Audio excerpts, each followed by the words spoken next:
Bonjour à toutes et bonjour à tous. Nouveau numéro de l'échappée verte aujourd'hui avec Jean de Falandre du comité des forêts. Bonjour. Bonjour. Jean, aujourd'hui, on va s'intéresser au prix du bois. Les prix évidemment par essence et les difficultés de ces prix. Alors déjà, peut-être faire un état des lieux du prix du bois en France et en Sarthe. Alors, le prix du bois, alors effectivement, voilà, la chose que vous avez dit qui est très importante, c'est de s'adapter à chaque essence. Il y a des essences qui vont augmenter, des essences qui vont plutôt stagner, des essences qui vont plutôt diminuer. Pourquoi? On a toujours un peu de mal à l'expliquer. Moi qui suis un peu plutôt côté gestion forestière, qui vend du bois, on n'est pas forcément au courant de tous les marchés qui existent au national et surtout à l'international. On a beaucoup, maintenant le bois s'exporte beaucoup. On pourra peut-être parler un peu du côté de l'exportation des chênes à l'étranger. Est-ce bien, est-ce pas bien? Enfin voilà. Avoir en tout cas quelques clés importantes sur cette lecture-là. Donc oui, donc le prix du bois évolue constamment selon l'hiver, selon la température. Évidemment, quand vous avez besoin on a fait énormément, le gouvernement a énormément promu le bois énergie, les pellets. Donc évidemment, ça a une incidence directe sur le prix du bois. Plus l'hiver est rude, plus le prix du bois va augmenter parce qu'il va y avoir une tension plus ou moins importante. Donc voilà. Donc on va commencer par l'essence que vous voulez. Eh bien, démarrons. Peut-être par celle qui est le plus représentée en France, le chêne. Évidemment, le chêne est effectivement l'essence la plus représentée en France. Donc le prix du chêne. Le prix du chêne se porte plutôt bien, voire même assez bien. Il a assez considérablement augmenté au cours de ces 5 dernières années. Ce qui est intéressant de voir, néanmoins, de mettre en perspective ce prix-là, c'est ce qu'on appelle en euros constants, en euros courants. La différence entre les deux, c'est que on considère qu'il vaut mieux avoir 100 euros aujourd'hui plutôt que 100 euros il y a 100 ans, puisque si vous l'aviez mis à la banque il y a 100 ans, vous auriez eu des intérêts. Et donc c'est cette petite nuance-là que nous on mesure assez bien en forêt, puisque quand on plante un arbre, c'est surtout sur du chêne, sur des dizaines d'années, voire des centaines d'années, pour 150 ans. La forêt de Bercé, ils font du chêne en 180 ans, je dirais, 220 ans. Enfin, on est sur des durées extrêmement longues. Donc, si on compare ce prix par rapport au prix du chêne en 1970, on est sur des prix assez constants finalement. Mais force est de constater que depuis 2 ans, le prix du chêne a bien augmenté. Pourquoi ? Pour plein de raisons. Évidemment, comme toujours, c'est toujours assez complexe.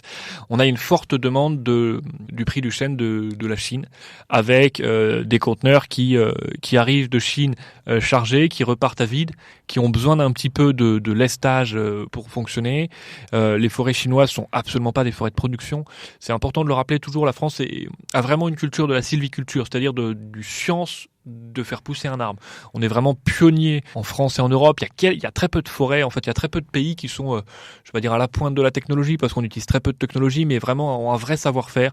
On a quelques pays d'Europe centrale, mais si vous voyez un peu les pays de notre contexte européen, l'Italie, c'est vraiment pas des forêts de production. Ils n'ont pas du tout cette culture-là. Donc voilà. Donc on est vraiment sur des cultures, des bois de qualité qui ont été menés depuis peut-être 100, 150 ans. Enfin voilà, sur un temps très long, avec différentes générations de forestiers. Donc le prix du chêne se porte assez bien, principalement les mauvaises qualités. Assez bizarrement, c'est en tout cas l'augmentation la plus significative est dans les mauvaises qualités de chêne.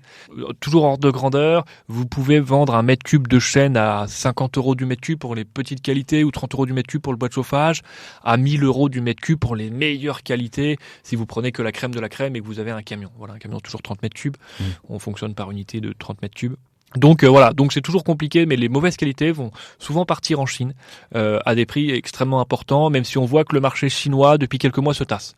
On a vraiment eu il y a 1 an une envolée des prix. Les Chinois sont beaucoup moins demandeurs. Il y a eu toute une politique nationale, globale, pour un peu dire au scandale, c'est pas bien d'exporter les bois de chêne et plutôt il faut que nos chênes français alimentent la filière française. C'est effectivement vrai.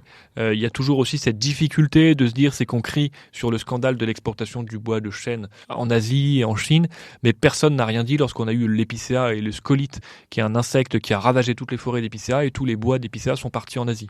Et là, heureusement qu'on avait l'export. Donc vraiment rien n'est noir, rien n'est blanc dans ces discussions-là. Il faut vraiment prendre du recul et surtout pas partir trop vite dans une décision hâtive, parce que c'est un peu, vouloir faire du protectionnisme sur du bois, je peux l'entendre, mais c'est un peu le seul endroit où on fait du protectionnisme finalement.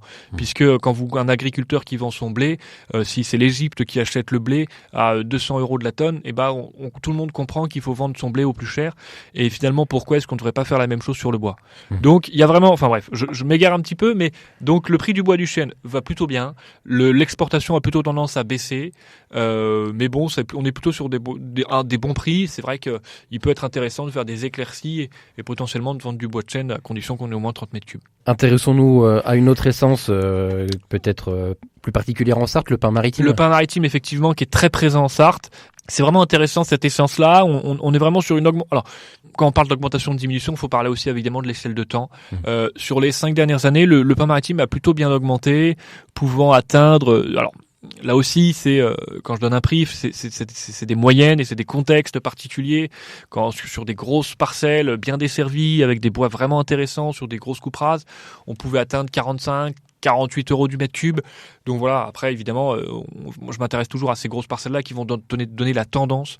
Ce qui est intéressant, c'est que Piveteau, qui est une très grosse scierie en Vendée, qui est vraiment pionnière dans sa scierie, enfin c'est vraiment exceptionnel, c'est une très belle scierie, est vraiment de plus en plus intéressée par la trituration, qui est la plus petite qualité de bois, qui est vraiment entre guillemets la mauvaise qualité. On va évidemment vendre, dès que vous avez une charpente, vous la vendrez en charpente. Dès que vous avez de la trituration qui sert principalement à faire du bois énergie ou du papier, vous la vendrez en trituration. On va absolument pas prendre de la charpente pour faire du bois énergie.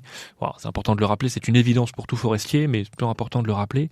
Et donc le Piveteau, qui est un gros acheteur en Sarthe, en Sud-Sarthe sur le pin maritime, est de plus en plus intéressé par la trituration pour faire justement du bois énergie avec l'hiver qui est assez rude. Bah forcément, on se retrouve avec une augmentation et qu'on a besoin d'alimenter cette filière. Donc voilà. Donc pin maritime, plutôt une belle augmentation.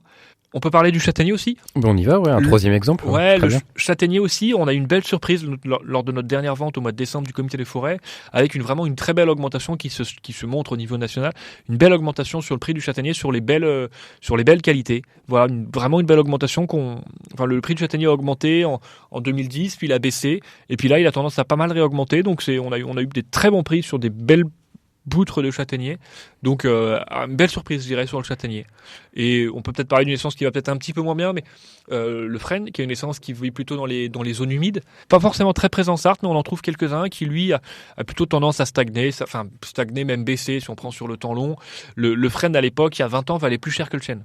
C'est ça qui est intéressant, et c'est de se rendre compte qu'il y a eu la calarose, une maladie qui est en train de décimer tous les frênes de France, qui vient d'Asie et qui arrive de plus en plus, qui est apparu en Europe de l'Est et qui est en train de chaque année qui augmente vers l'Ouest. On en sort depuis quelques années maintenant, donc est en train un peu de décimer un peu nos frênes.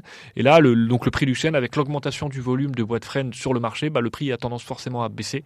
Donc c'est intéressant de se rendre compte qu'il y a 20 ans, on vendait mieux nos frênes que nos chênes, et là le chêne a plutôt bien augmenté quand le frêne a plutôt bien baissé. On a perdu presque 40% de la valeur du frêne.